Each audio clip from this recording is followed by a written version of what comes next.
स्वामीनारायण हरे, स्वामीनारायण हरे। वचनामृत श्री गडडा मध्य प्रकरण का 15वां। स्वभाव पर शत्रुभाव।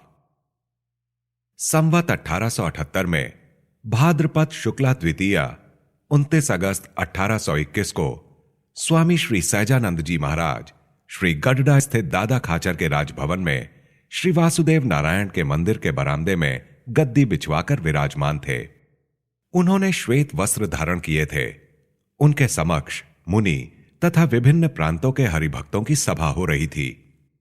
तब श्रीजी महाराज ने समस्त परमहंसों से प्रश्न पूछा कि चाहे कैसा ही जड़ स्वभाव हो, किंतु मात्र एक विचार करने से उस स्वभाव का नाश हो जाए तथा उस विचार को छोड़कर दूसरे सहस्त्रों विचार करें, फिर भी वह बुरा स्वभाव नहीं मिटे, ऐसा एक कौन सा विचार है?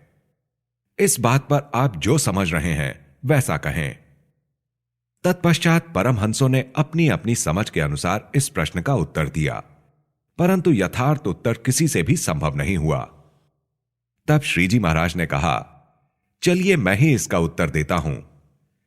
इतना कहकर उन्होंने बताया कि जैसे कोई शत्रु हमारा बनता हुआ काम बिगाड़ दे अथवा हमारी माता और बहन को गालियां दे, तब उस पर हमें अत्यधिक क्रोध आता है।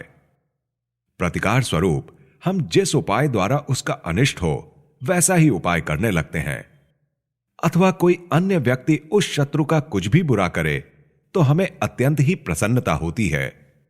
वैसे ही जो मोक्ष के लिए यत्न कर रहा हो, ऐसे समय में यदि काम क्रोधादि आंतरिक शत्रु विघ्न डालें तो उन दोषों के प्रति भी उसे वैसी ही वैर बुद्धि हो जाए तथा उनको मिटा देने की खटक मन से कभी मिटे ही नहीं। ऐसा विचार जिसको प्राप्त हो जाए, उसी विचार द्वारा स्वभाव रूपी शत्रु को वह मिटा सकता है। और जब कोई संत उन कामादि शत्रुओं की निंदा और भर्त्सना करे, ऐसे समय में जिसे पूर्वोक्त विचार सुदृढ़ हो, उसे उस संत के प्रति कोई दुर्भाव नहीं होता, बल्कि वह उस साधु का अधिक से अधिक गुण ग्रहण करता रहता है कि ये साधु मेरे शत्रुओं को मिटाने का उपाय करते हैं, इसलिए ये मेरे परम हितैषी हैं। इस प्रकार का विचार जिसके हृदय में रहा करता हो, तो वह शत्रु मात्र का नाश कर डालता है तथा कोई बुरा स्वभाव उसके हृदय में रह नहीं सकता। इसके अतिरिक्त चाहे जितने भी प्रकार के विचार किए जाएं, किंतु उनसे उसके कामादिक स्वभाव रूपी शत्रु नहीं नष्ट होते। इसलिए ऐसे स्वभाव के प्रति शत्रु भाव रखना ही समस्त विचारों में श्रेष्ठ विचार है।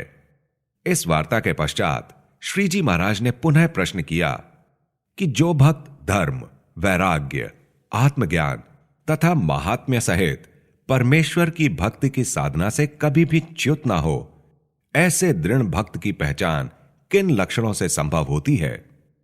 फिर सभी संतों में से जिसे जैसा समझ में आया उसने वैसा बताया, किंतु कोई भी इसका यथार्थ उत्तर ना दे सका। तब श्रीजी महाराज ने कहा कि जिसका बाल्यावस्था से ही ऐसा स्वभाव हो कि वह किसी के भी प्रभाव में आकर दबे नहीं, और जहां वह बैठा हो वहां कोई भी व्यक्ति हंसी मजाक ना कर सके तथा उसे कोई तुच्छ वचन भी ना कह सके, ऐसे लक्षण जिसके भी हों, वह धर्म, वैराग्य, ज्ञान एवं भगवान की भक्ति से कभी भी च्युत नहीं हो सकता।